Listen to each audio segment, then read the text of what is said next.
media biri ahantu hose biri mu kibi bijyanye no gufunga insengero no byaragiye bijya hanze biba abantu barihisha inyuma Imana gukora amarorero mukabibona ubu mwatanze impression nkaho mu Rwanda rwahagurutse rurwanya kwemera rurwanya amadini rurwanya ibintu ubona biba byandikwa ariko niba munabikora mwibwira ngo hariho mutera ubwoba hariho mugira intimidation wapi kabisa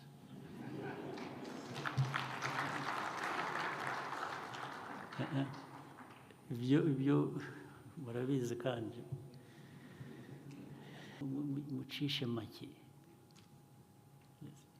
mucishe make mukora ibintu bizima bizwi abantu bazima bakora igihugu shaka kwiyubaka gikora society nyarwanda ntabwo mwayihindura ikintu mujyaho mugatobanga mukagaragura twagaraguwe bihagije nta kundi kugaragurwa dushaka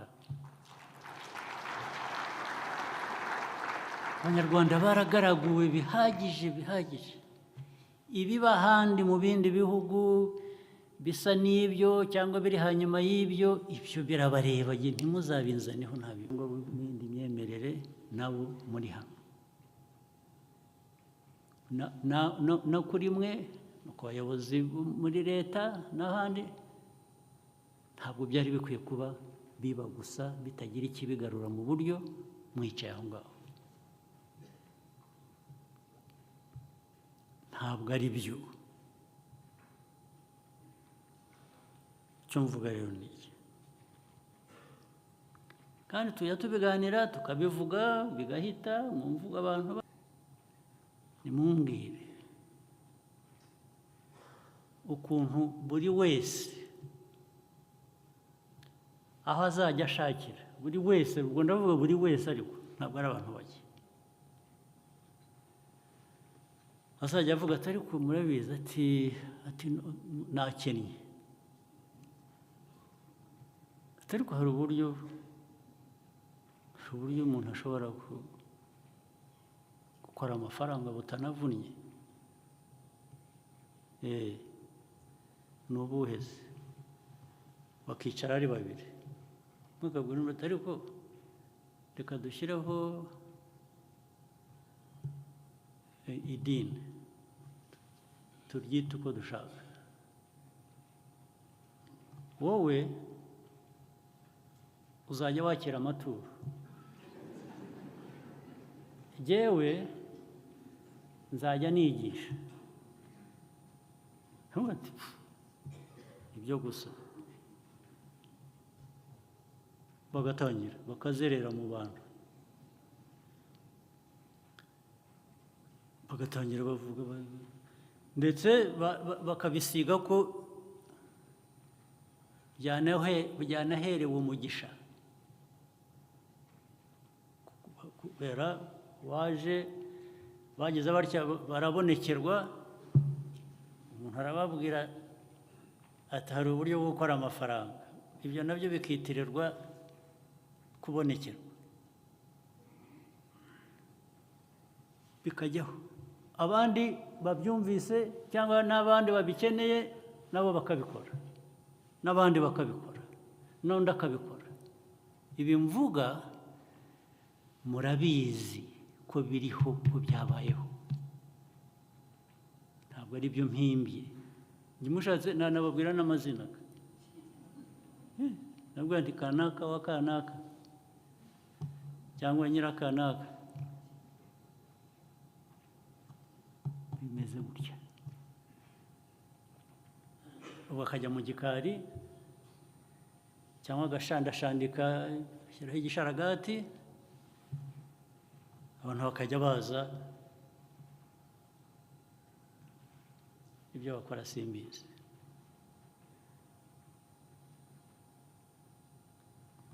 abandi hari byose birimo wenda ku inyungu z'amafaranga, ariko hari n'ibindi udashobora no kumva niba binarimo n'inyungu z'amafaranga, ariko bikorwa ukuntu uzi kubwira abantu, ukajya mu bantu ukababwira ngo murabizi, nimuze mujye mu nyoboke, narabonekewe nabwo ko bizagenda bitya, mujye mwurira ibiti, mujye mu mashami yabyo, kubera ko igihe wazamutse ubwo buri hafi n'Imana, ubwo wazamutse wagiye ntabyo mpimba, ndavuga ibiriho, ibibarimo mwebwe mwari mukwiye kuba muzi cyangwa murwanya.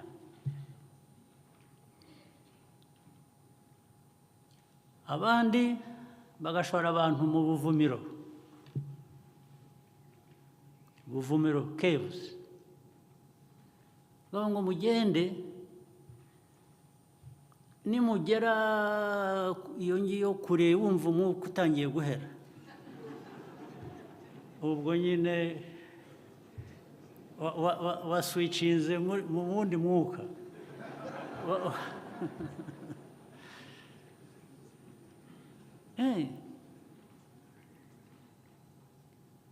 Bityo bigakorerwa abantu amagana, ibihumbi hirya no hino mu gihugu cyanyu muyoboye mwebwe, baba b'amadini, baba abo muri leta. Abandi ibyo ntarumva, kandi koko niho navugiraga ko bya bindi bihuzwa. Abandi ngo hari abandi bafite ibintu bigisha abantu, babwira ngo ni uguca akarande. Ni ukuvuga ngo ni ugutandukanya imiryango, ugatandukanya abana n'umuryango, bagatandukanya rimwe na rimwe umugabo n'umugore. Ibyo byabaye hehe, usibye ko niba hari n'ahandi byabaye, hano mubyemerera igihugu. Irembo Ryera TV, Irembo Ryera TV.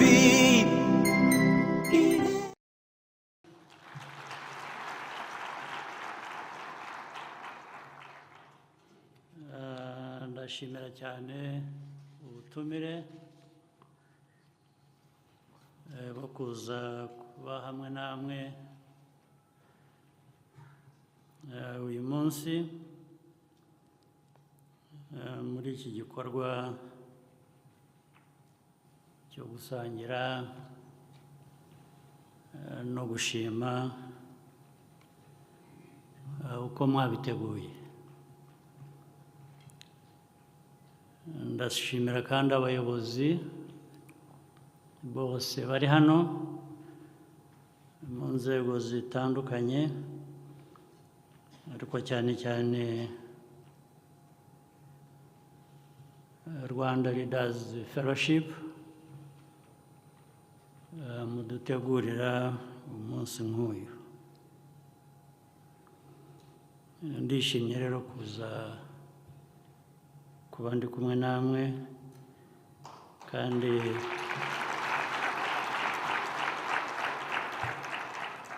ngo mbonereho n'umwanya, byagiye bivugwa,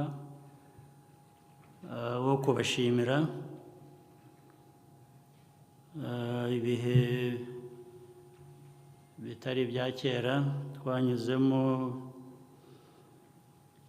biganisha mu bindi bikorwa.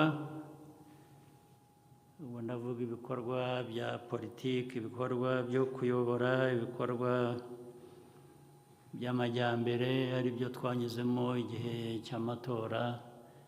Mwarakoze cyane.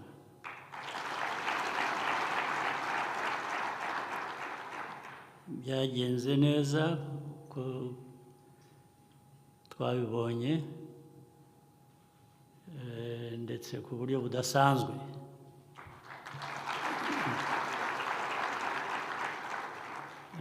Bituma n'abantu benshi babitangarira, ariko bifite iyo mpamvu nyine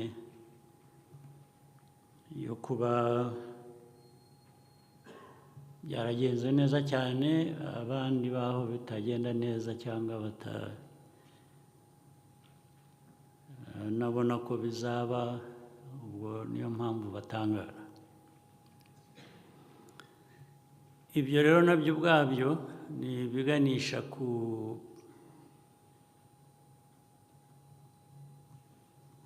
mwihariko, uko navuga, cyangwa bya bindi abantu bagiye bita by'ubudasa bw'u Rwanda. Buri gihugu gifite wenda, ibihugu byinshi bigira ubudasa bwabyo. U Rwanda rufite ubudasa ku bintu byinshi, ari amateka twanyuzemo n'amabi burya nabyo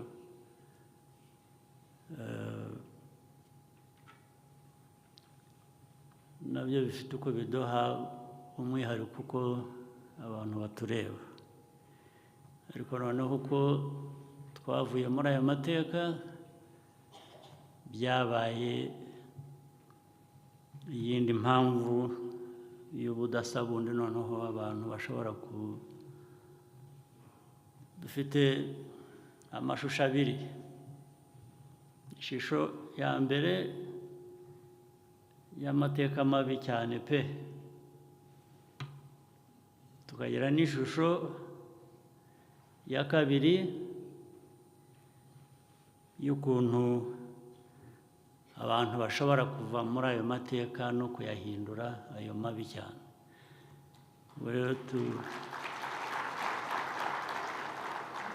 Urebye turi urugero rw'ibintu bibiri biranga umuntu: humanity, human beings. Kimwe ni cyerekana ukuntu abantu bashobora gukora amahano, bashobora kuba babi cyane, bakora ibintu ubundi bitari bikwiye kuba biba. Ku rundi ruhande, u Rwanda rwabaye urugero rwerekana nanone ukuntu umuntu ashobora kuva mu bintu bibi cyane yagizemo uruhare, agakora ibyiza bitangaza abantu.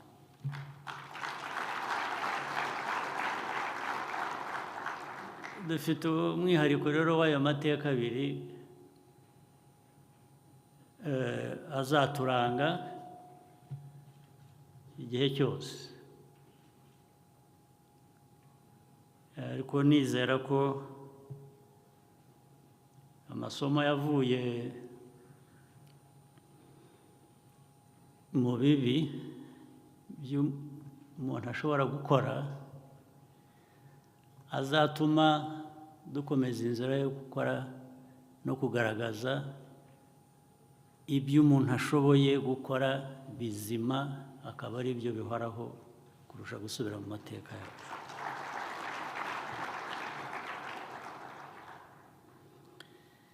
Ibyo bikiri aho rero, ndagaruka ku mpamvu yaduhurije hano yo gushima.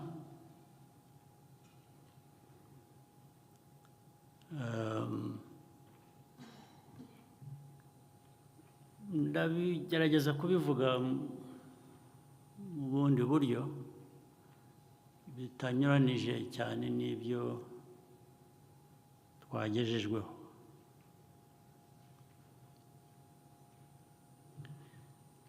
Gushima bishyize mu rurimi rw'amahanga, gushima none ndaza kubigarukaho. Gushima cannot be an end in itself. Ntabwo wabigira umuco, umuhango yo gushima gusa. Ugomba kugira icyo ushimira kandi ufitemo uruhare. wari ugushima gusa ngo ikikugwiriye utari uzi n'aho kivuye cyangwa utakoreye urashimye, n'ibyo wakoreye washyizemo imbaraga bikagira umusaruro uvamo urashimye, nibyo. Ariko ndashaka kugira ngo twumve ko gushima ndaza no kubigerageza kubihuza n'izindi nyigisho. Gushima ntabwo ari gushima gusa. Gushima harimo no kubihuza mu Kinyarwanda. Hari ijambo nkunda ryitwa kunyurwa. Wanyuzwe. Kunyurwa ni ukuvuga ngo byujuje ibyangombwa byose watekerezaga cyangwa wifuzaga ku kintu runaka. Aranyuzwe.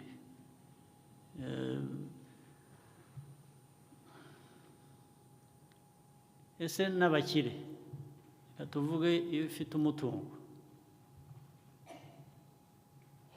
ariko muri uwo mutungo uranyuzwe. Uwo mutungo uguhaye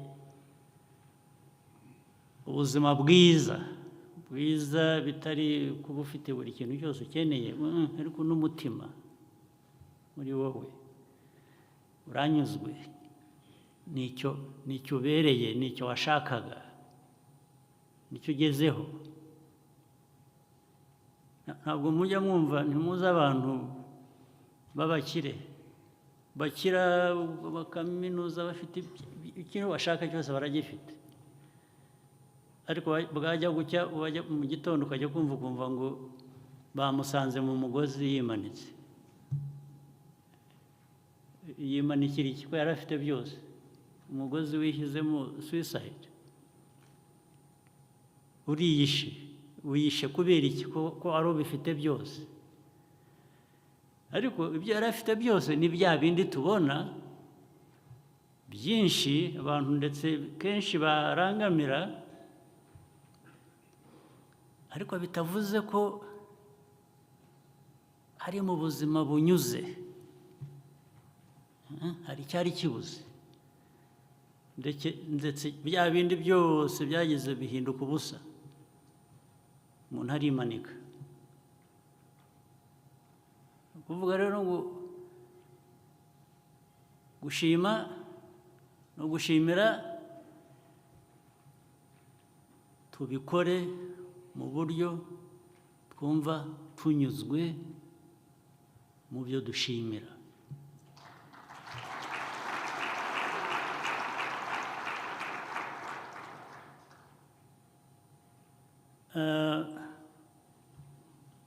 Reka njye mu mateka na politike n'ibindi bivanye, kuko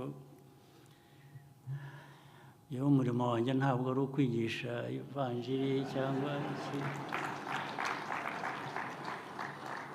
nubwo ntacyo mfa nabyo, ariko si byo nshinzwe. Hari ababishinzwe, ariko ubu ni umwanya wo kuganira. Reka tuganire.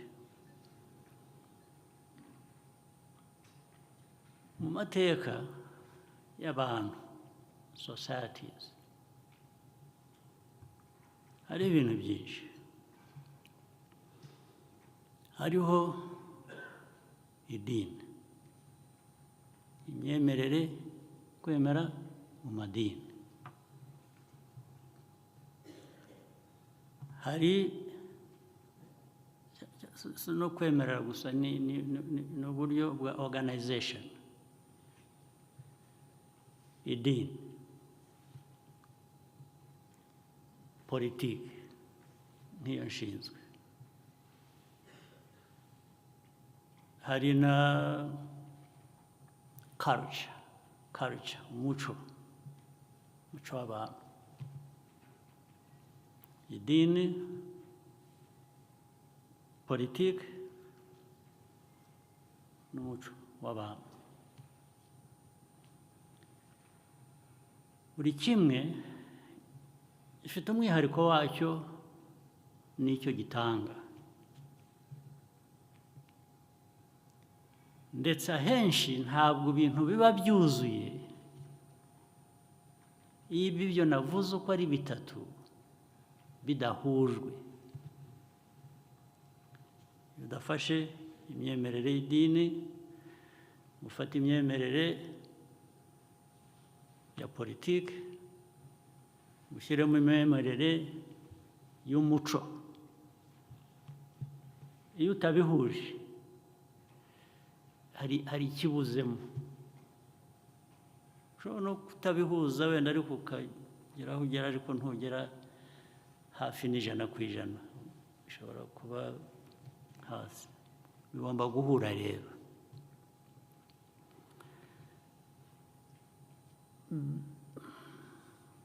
Idini dutanze n'urugero rw'u Rwanda, ibyo byombi uko ari bitatu bifite uko byongeye biratwubaka. Yubaka u Rwanda rwasenyutse hafi kuzimira. Kugira ngo u Rwanda rugaruke rubeho, tube tugeze aho tugeze ubu, n'ibyo bintu bitatu twafatanije kugira ngo aho tugeze niba ari heza, uko twabifatanyije ubu byari byiza. Iyo tutabifatanya neza ntabwo tuba tugeze aho tugeze. Idini yigisha abantu, yigisha umuco mwiza. Idini ubundi iyo idini rikurikijwe neza, rikoreshejwe neza, rikwiye kuba ritanga cyangwa rigira cyangwa riha abantu moral authority. Rigira moral authority ku buryo ibintu bijyanye na morals idini ryafasha. Idini rirafasha. The spiritual part, the spiritual aspect irafasha,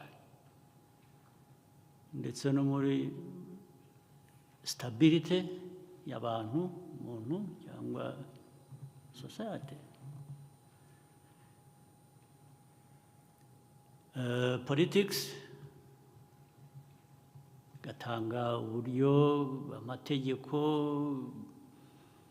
polisi, bigafasha byubakira, byongera hahandi kuri moral authority, ku buryo noneho abantu bagira ikibarinda mu mutekano bakwiye kuba bafite. The spiritual, the politics, biruzuzanya pe, ku buryo hanyuma rero umuco wacu usanzwe, ndetse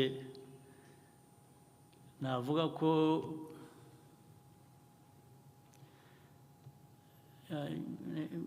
ngiye kuvuga ngo waje imbere y'idini. Idini mvuga ubwo ni irishya nyine, kuko ibi byinshi twigisha ntabwo byari bisanzwe mu muco wacu. Hari hasanzwemo ibindi bisa nabyo, ariko ntabwo ndi bubitindeho kuko ni debate ndende. Hari ibyabaye bitubwira ko ibyo twasengaga, ibyo twumvaga, uko twabikoraga, ibyo ni iby'abantu bafite ikibazo mu miterere y'amajyambere. Turabyemera, biriya bindi tubimera bunguri. rwose nta mpaka mbifiteho, nta n'iyo ndi butere, ndivugira gusa.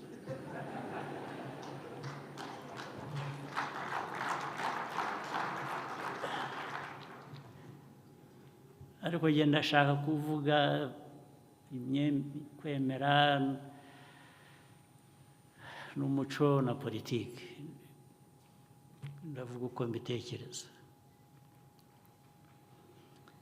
ariko hari undi muco, indi aspect y'umuco. umuco usibye ku bijyana n'idini wageragamo nyine kirazira. kirazira iyo ngiyo irenze idini. idini ryariho ubwo cyangwa iryaje nyuma. kirazira, harimo kirazira.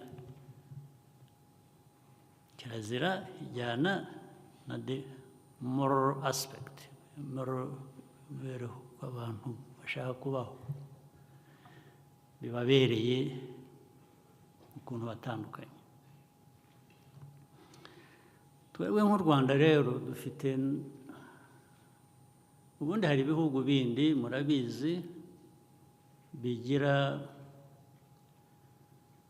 politiki n'idini biravanze.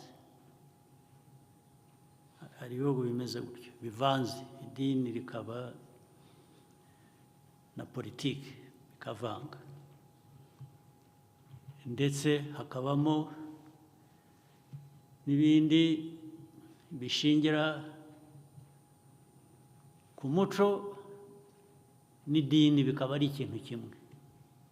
ibyo murabizi, sinirwa mvuga amazina, murabizi muri Aziya, murabizi n'ahandi muri Amerika cyangwa y'Amajyepfo n'ahandi, bikavanga cyane cyane. ariko muri Aziya aho idini rivanga n'umuco ndetse rikagira influence kuri politiki. ariko twa hano mu Rwanda uko mbizi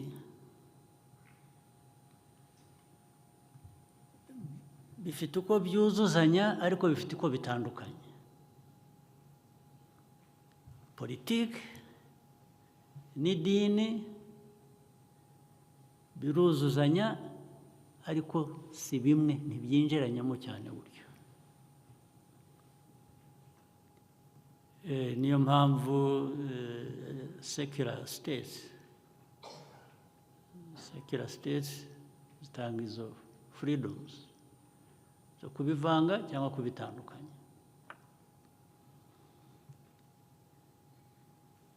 It's not a question of the extent aho bigera bivangwa cyangwa aho bigera bitandukana.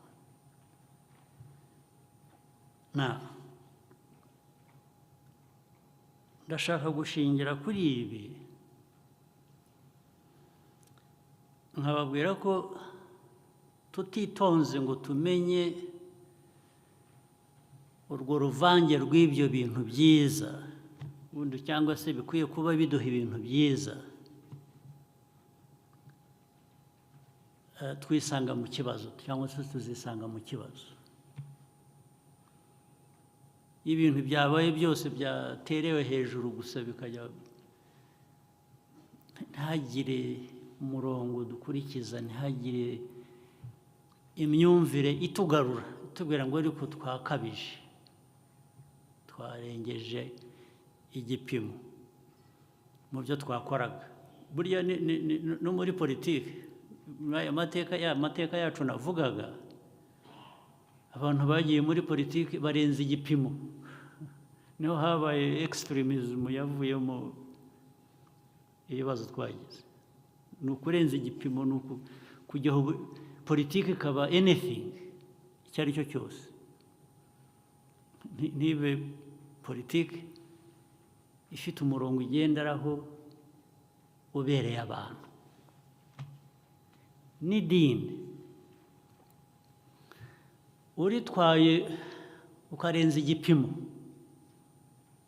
kwemera ukarenza igipimo, urajya mu kibazo byanze bikunze. Ndetse n'umuco uwugundiriye cyane ukavuga ko nta gice cy'umuco kigomba guhinduka, urajya mu kibazo. Byombi ko ari bitatu, buri kimwe cyagutera ikibazo, ndetse ubihuje uko ari bitatu mu buryo butagira aho bigarukira, biragutera ikibazo byanze bikunze. Nawe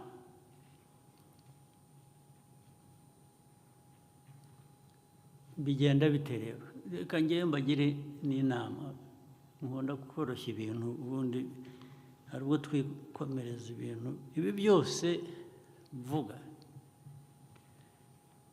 kwaba gushima,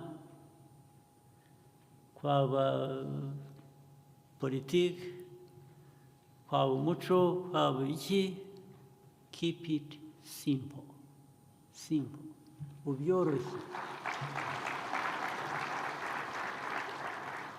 Byoroshye, birakubera byiza, birakorohera, bigukorere neza, ugera aho ushaka. Ariko nubikomeza ukabizanamo ibintu na politike, nuko keep it simple. Politics, keeping it simple, ni ukuvuga ngo ariko ikigirira neza umuturage ni ikihe? Simple, si simple. Muha amazi, arashaka amazi.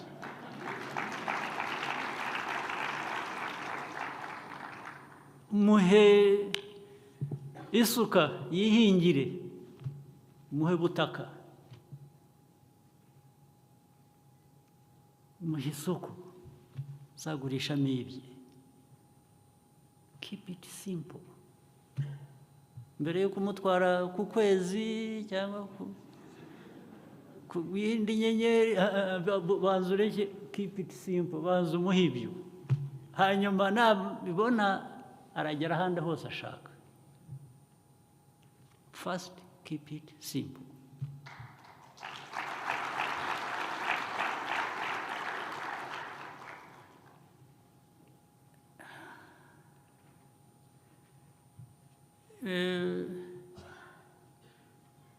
Icyo ari cyo cyose, ariko uyoborwe n'umutima muzima. Ugomba kugira umutima muzima. Urabizi, burya ngira ngo mugomba kuba muzi itandukaniro ry'ubukene n'ubutindi. Mushobora kuba mutabizi. Ubukene ni ukuba udafite ibintu biri basic, ibintu ukeneye, ariko ibyo ukabyemera uko bimeze, ugashaka uko bivamo, ukaba ushakisha uko bivamo. Ariko ubutindi ni ukuba ubirimo ukabigeramo n'umutima mubi.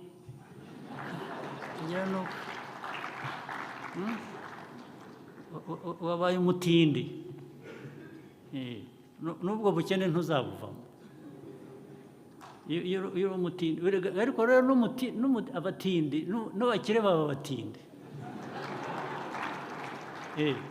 murabizi pe. Umukire aba umutindi, ni ukuvuga ngo bwa bukire ntacyo bunamumariye. Mu mico yacu rero iteka, mu byo dukora ibyo ari byo byose, tujye twirinda ubutindi, uburiganya.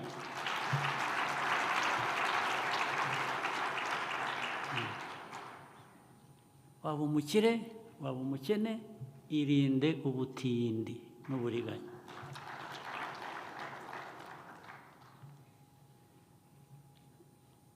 reka ngere mugomba kuba mubitegereje kandi ndabizi reka ngere ku kintu nacyo mu byo nshaka kuganira namwe kingenza ibintu biheruka muri iyi minsi ishize mwarabibonye biri mu social media biri ahantu hose biri mu kibi bijyanye no gufunga insengero no byaragiye bijya hanze biba nk'icyateye u Rwanda nuzi hari ubwo muribuka igihe twigeze kugira mu kinyarwanda bagita locust inzige byari byanyibagije inzige zigatera u Rwanda abantu tugashakisha ko turwana n'inzige birangiza imyaka ibyo nabo byarazamutse biba nk'aho u Rwanda rwatewe n'inzige kubera iki ariko ibyo byose mvuga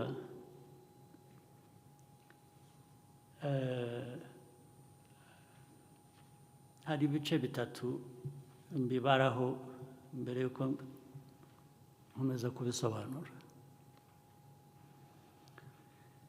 igice cya mbere ni aho byaturutse ni ababirimo abo byakomotseho aba kabiri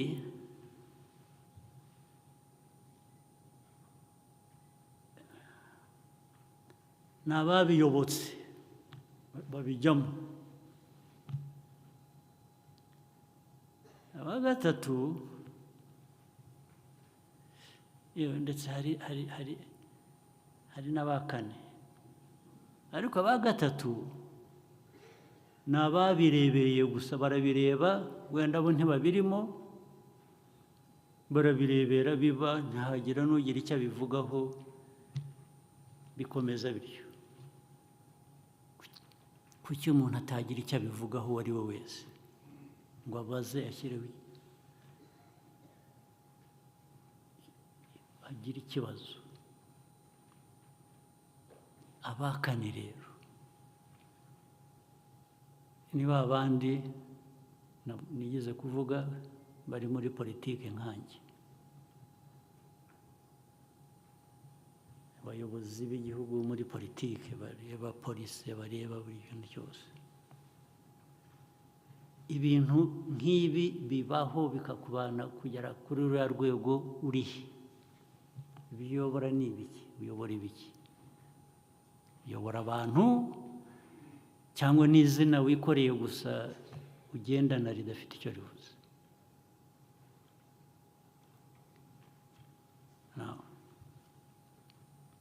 ndashaka kujya ncamake ariko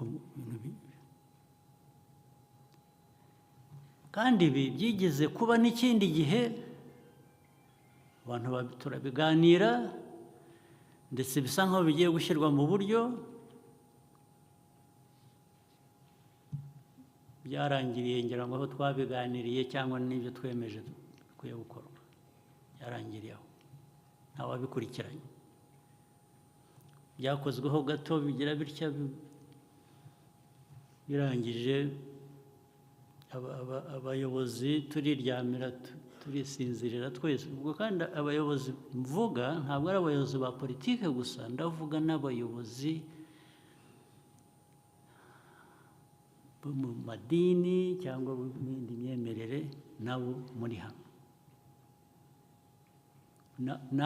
no kuri mwe ku bayobozi muri leta n'ahandi ntabwo byari bikwiye kuba biba gusa bitagira ikibigarura mu buryo mwicaye aho ngaho ntabwo ari byo icyo mvuga rero ni iki, kandi tujya tubiganira tukabivuga bigahita mu mvugo abantu bahita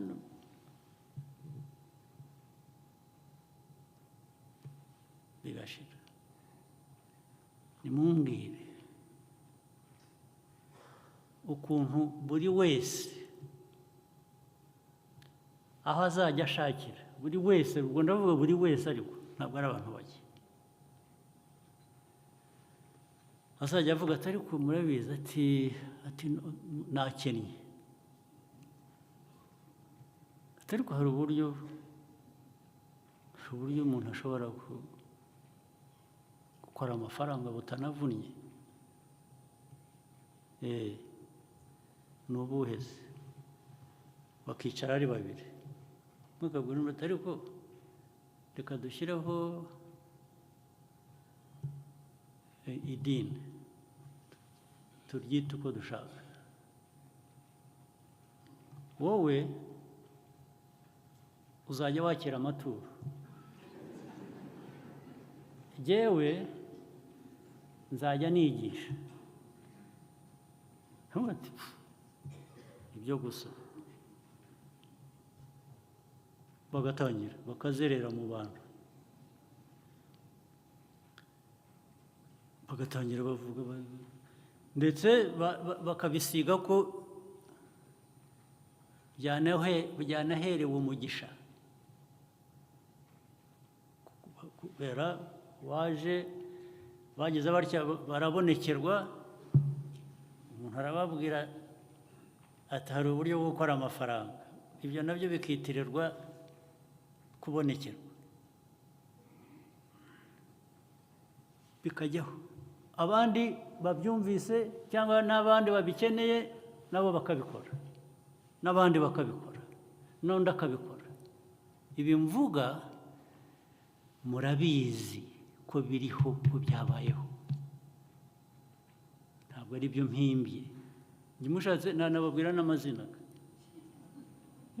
nabwo nti kanaka wa kanaka cyangwa nyirakanaka, bimeze gutya. Bakajya mu gikari cyangwa agashandashandika, ashyiraho igisharagati, abantu bakajya baza, ibyo bakora simbizi.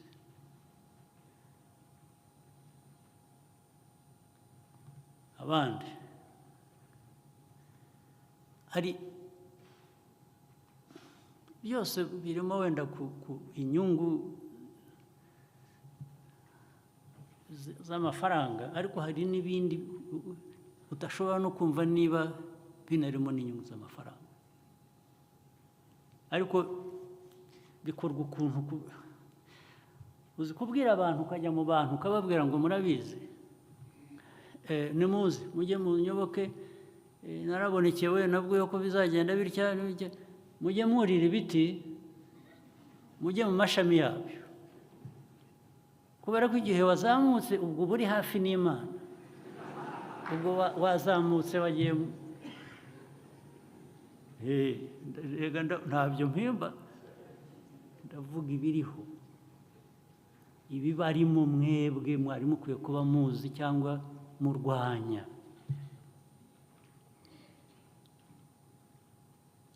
Abandi bagashora abantu mu buvumiro, caves, bavuga ngo mugende, nimugera iyo ngiyo kure wumva umwuka utangiye guhera, ubwo nyine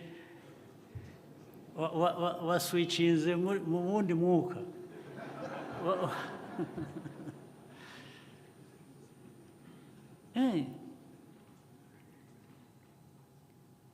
Bityo bigakorerwa abantu amagana, ibihumbi hirya no hino mu gihugu cyanyu muyoboye mwebwe, baba b'amadini, baba bo muri leta.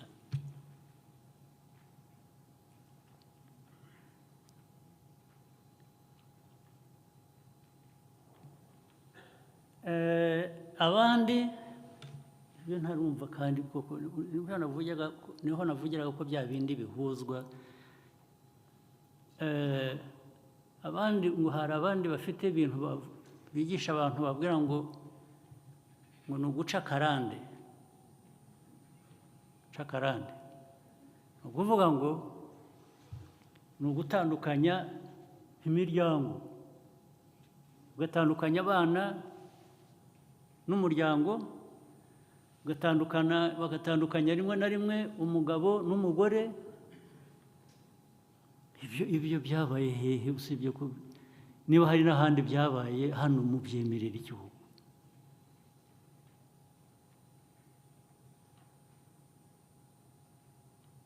Ubu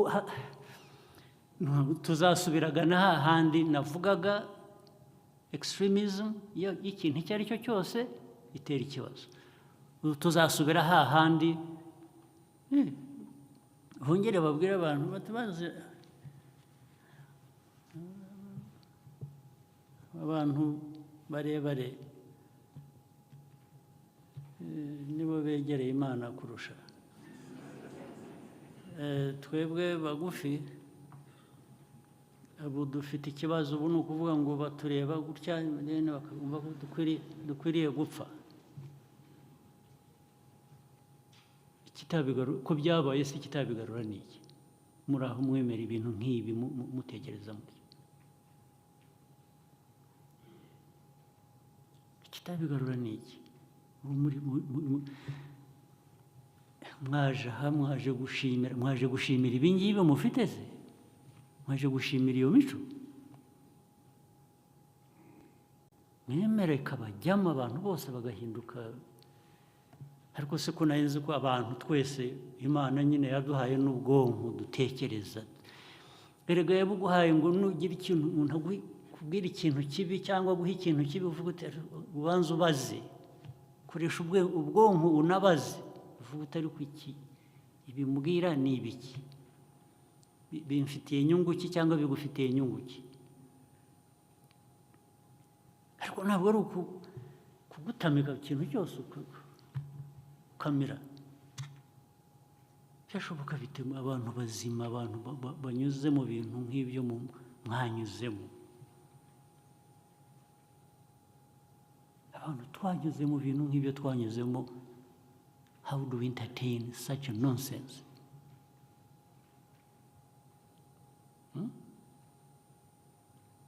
Ubu turi abantu bari aho, ene scammer, ene thug, ene araza akadutwara mu byo yapanze atekereza tukamukurikira. Koko akababaro kanyu ntacyo kabamariye, akababaro k'amateka ntacyo kabamariye. Wakwemera wahora uri uwo gushukwa, gukoreshwa amarorerwa gusa, wowe ugakurikira, ntubaza, ntuvuga utari ko ni ibiki, ntunabigereranya n'ibyo wanyuzemo, n'ibyo abawe banyuzemo, n'ibyo abawe watakaje,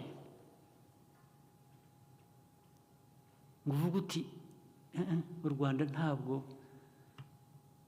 Kuko twavuze ibyiza by'u Rwanda rugeraho n'iki, nibyo rwose turabyishimiye nyine, kandi tukwiye kugera no ku byinshi byiza.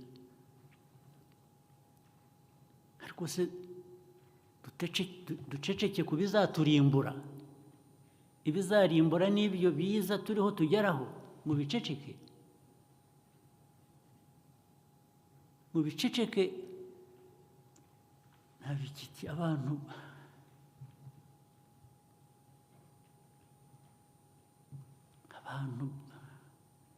b'amabandi bazi babayobore, babatware. Erega ibi navuga, bimaze kuvuga natangagaho ingero. Hari abatakaje ubuzima muri byo, hari abantu bapfa, hari abantu bagwa muri ubwo buvumo, hari abantu bagwa mu kubabwira ngo iyo yari afite indwara ntiyivuze uwo ngo azamuvura yabanje akivura se nawe kwaba arwaye ahubwo ukabyemera ukabyemera furu comes to you and tells you mfite ububasha nahawe n'Imana ndagukiza wabanje ukikiza wowe umerewe neza ujya gukora ibyo ngibyo. How do you accept this nonsense, you Rwandans, honestly? How do you entertain this rubbish? How? How mwebwe bicaye hano mwebwe bayobozi, how do you entertain it? Maze rero ubanza amateka yacu yaradusizemo imvune tutanazi tutumva, ubanza tugomba kuba dufite depression hari muri society cyangwa ikituma abantu nabyo niba ari ikibazo tuzashakira umuti. You can't be there to accept everything and anything. You must question, you must say why, what, how.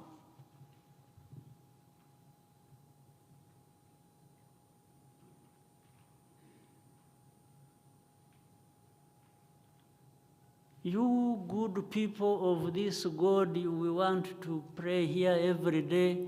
How do you disappoint God by just behaving like this? This is what you need to correct first.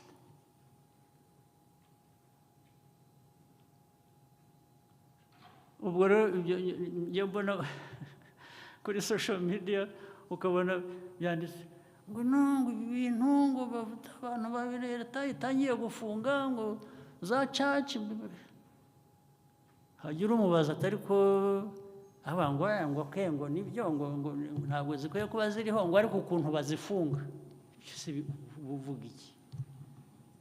Honestly, what it's no longer what now, it has become how ukuntu bagomba kubabembereza mu Giswahili kubembereza.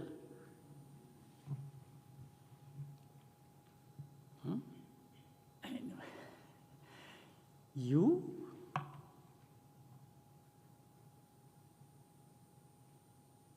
oh my God.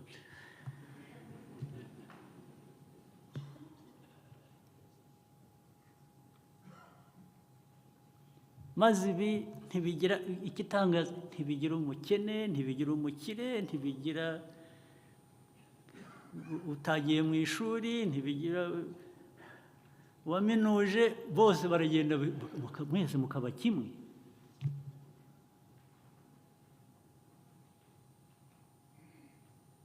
Ubwo se twarozwe kungana iki? Twarozwe kungana iki?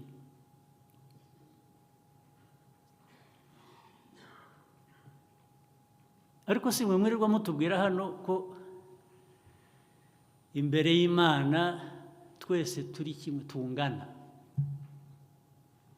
Si imbere y'Imana turasumbana. Hari usumba undi? Kuki haboneka uza abwira abantu ati yewe ati jye nagize ntya mu gitondo numva ijwi kandi ndamenya ngo niryo,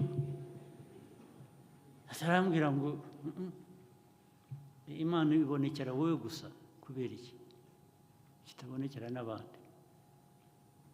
Ariko kandi iyo ikubonekeye ikubonekera ngo ugende ubikoreshe kwica abantu cyangwa kubeshya abantu bambura ibyabo.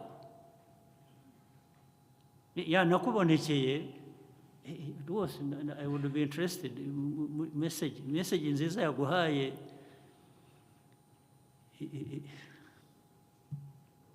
tugirira neza twese, iyo so wayanga ninde? Ariko ubonekerwa ujye kuroha abantu gusa. ubonekerwa ubabwira ko badakwiriye kurya, ubonekerwa ko badakwiriye kugira gutya, ubonekerwa ko badakwiye kwivuza, ubonekerwa ubabwira ngo, ukavuga ngo watumwe nande, watumye ibyo ngibyo ninde? Usibye n'Imana n'umuntu muzima ko atabituma ngo bajye kubikora. Umuntu muzima ntiyatuma undi ngo ajye gukora ibintu nk'ibyo. Noneho washyizeho, wongereyeho ko watumwe n'Imana.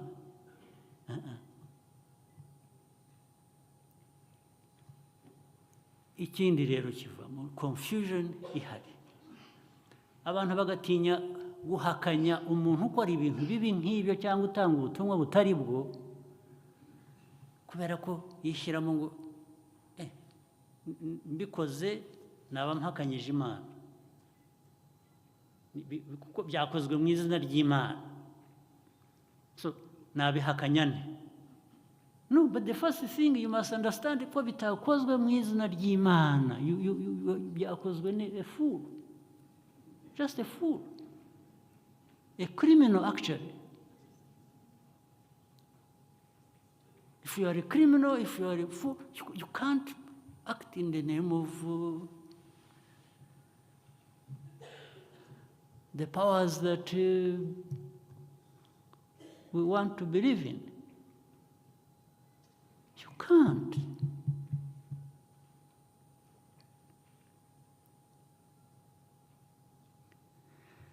So hari ababikora rero, ababijyamo bakabikora, hari ababikurikira, then hari natwe twese tutabirimo, tutabikurikira, ariko twiteguye kwirebera hirya ngo bibe, bikomeze bibe. Ubwo se wowe urabikira, nawe uri kimwe n'ababandika. Iyo warebye hirya ngo bibe, uvuga uti, ni ukuvuga kwanza ko ubona ko atari byo, ariko bigasa nkaho nta ntege ufite zo kubihakanya ngo uvuge ngo ntabwo bikwiriye kuba. Bikwiriye kuba, turabizi, hari mu buryo bw'amadini, hari mu buryo bwa politiki, hari mu buryo bw'umuco, turabizi, byose turabizi, tuzi bikwiriye kuba bikorwa mu bantu. Kuki atari byo dukurikiza?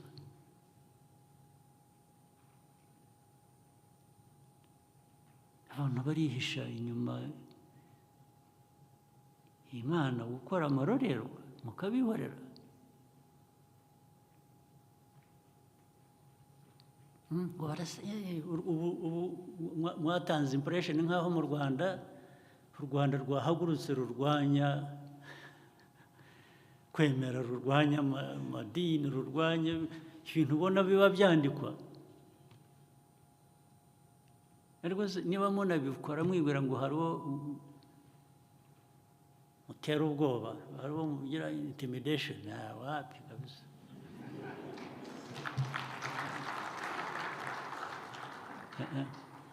Ibyo murabizi kandi mucishe make, mukora ibintu bizima bizwi, abantu bazima bakora, igihugu gishaka kwiyubaka gikora, society nyarwanda ntabwo mwayihindura ikintu mujyaho mugatobanga mukagaragura. Twagaraguwe bihagije, nta kundi kugaragurwa dushaka. Abanyarwanda baragaraguwe bihagije. Ibiba ahandi mu bindi bihugu bisa n'ibyo cyangwa biri hanyuma y'ibyo, ibyo birabareba, ntimuzabinzaneho ntabyo. Ba nyiri ibyo ngibyo mubibarekere, murumva? Ibyo ntabwo, niba mushaka guhangana muri ibyo, mube mwiteguye, ariko njye nditeguye.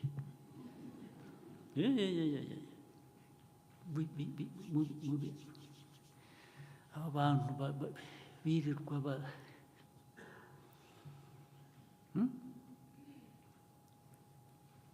nanjye mu nshingano Imana yampaye,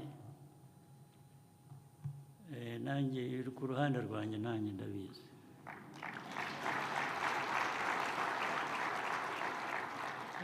Niyo mpamvu ya ndirimbo ndandambara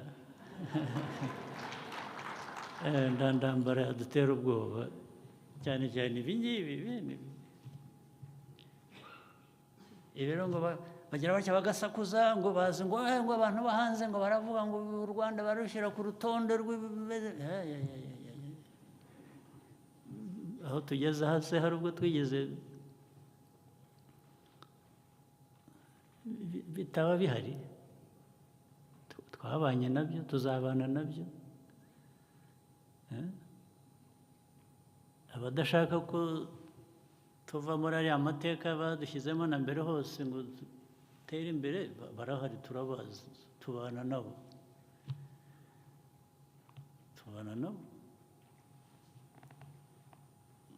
ariko ibi tubihanagure vuba na bwangu. Niyo mpamvu rero kugerageza gufasha ntibikemura ikibazo cyose. Kugerageza gufasha ibintu byose bigira uburyo babinyuramo. Ushaka gushinga idini rijyanye n'ukuntu wowe sinzi ukuntu uteye igitangaza, ariko n'ibyo ushaka gukora ariko kugira ngo ubikore ukwiriye kubanza ukabyemererwa. Hari ibintu umuntu areba, hari n'abandi bavuze nabwo mbona bifitemo confusion bakandika ngo kuyobora idini cyangwa ngo ugomba kuba ufite diporome cyangwa imeze aba bafite za diporome nabo barimo abakora nk'ibyo, ntaho bihuriye na diporome. Ni imiterere ubwayo ku buryo bwose bw'ikintu uvuga ushaka kubaka. Niba ari idini ushaka kubaka ibiyuzuza bijyanye n'ibyemewe muri sosiyete cyangwa amategeko ayigenga, birumvikana. Ariko kujyaho umuntu wese ashakiye kandi niba wanabikoraga, reka tuvuge iyo wemera rwose uburenganzira bwawe, nta n'uwaza kuza kukubaza impamvu wemera cyangwa icyo wemera.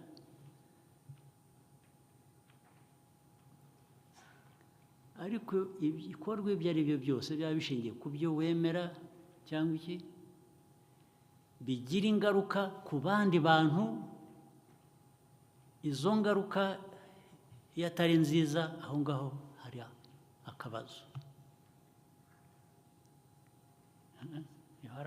Niyo mpamvu rero ako kabazo gakemurwa n'uko ubanza ukuzuza ibyangombwa bivuga ngo ugiye gukora ibi n'ibi.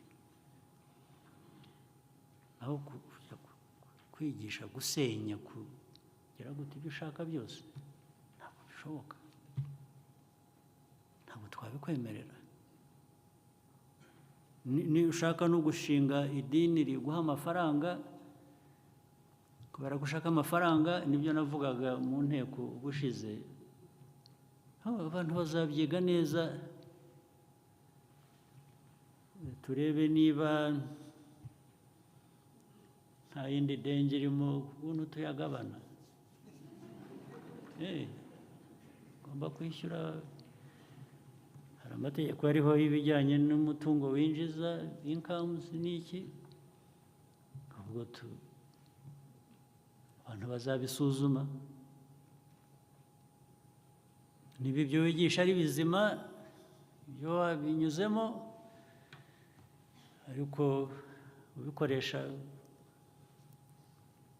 ku mutungo wawe bwite ushaka gukira unyuze muri iyo nzira, ibizima twabyihorera, ariko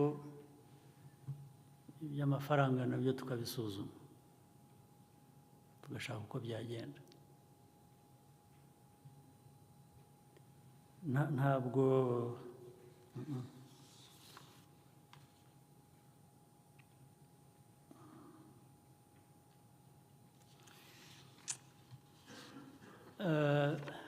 ikibabaje kindi, ariko ibyo nabyo ni ibintu birebire sindi bubitindeho. Ibi mureba by'aya madini ameze atyo ari aha akora ibintu mu bikari,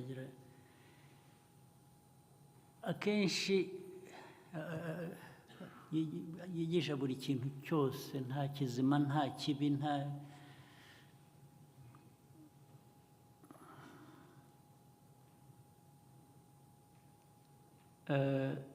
bimwe njye kubera rwa ruhande rwanjye rwa politiki, kwanza njya mbona byinshi bimwe bituruka hanze. Nakwibuka ko hanze hariyo n'abantu batifuza ko mwebwe abanyarwanda, abanyafurika mwazazamuka mukagera aho bageze, bahora babacomekamo ibyo bintu,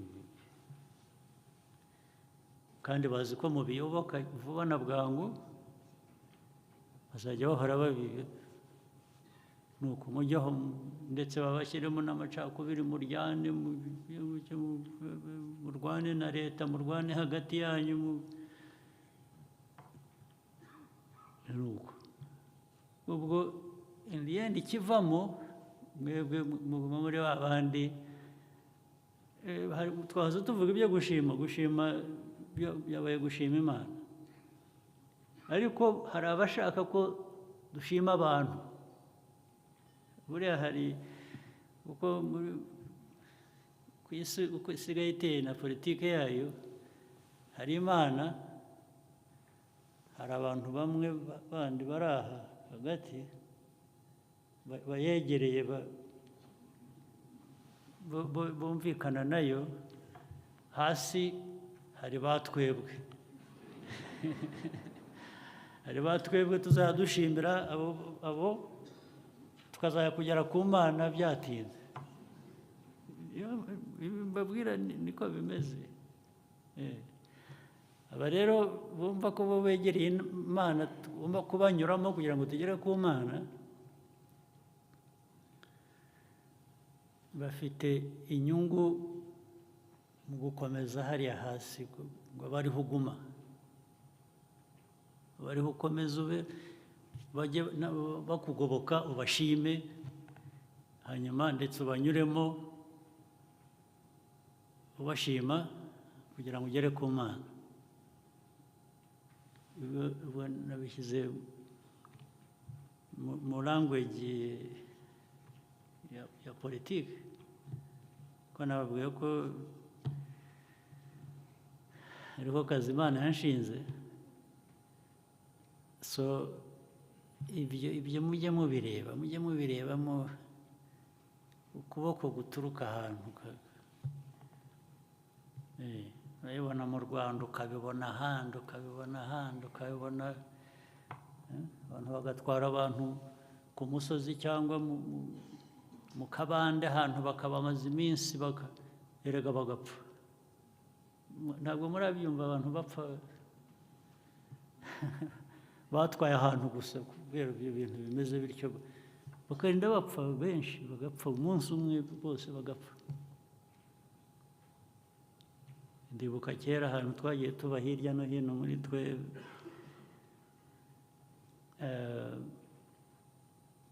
ahantu hajyaga haba ibintu nk'ibyo biba muri Afurika nyirango gusa.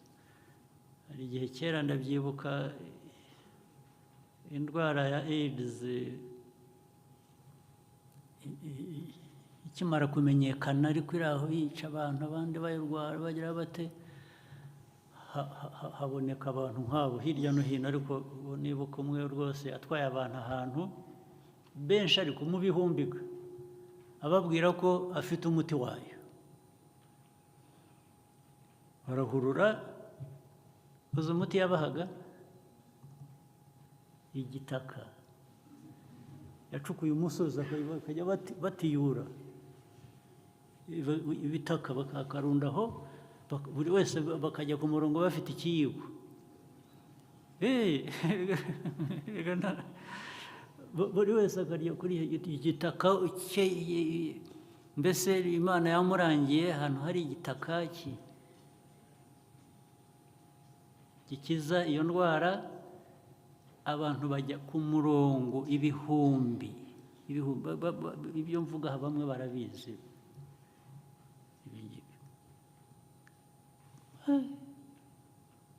Muracyari muri ibyo?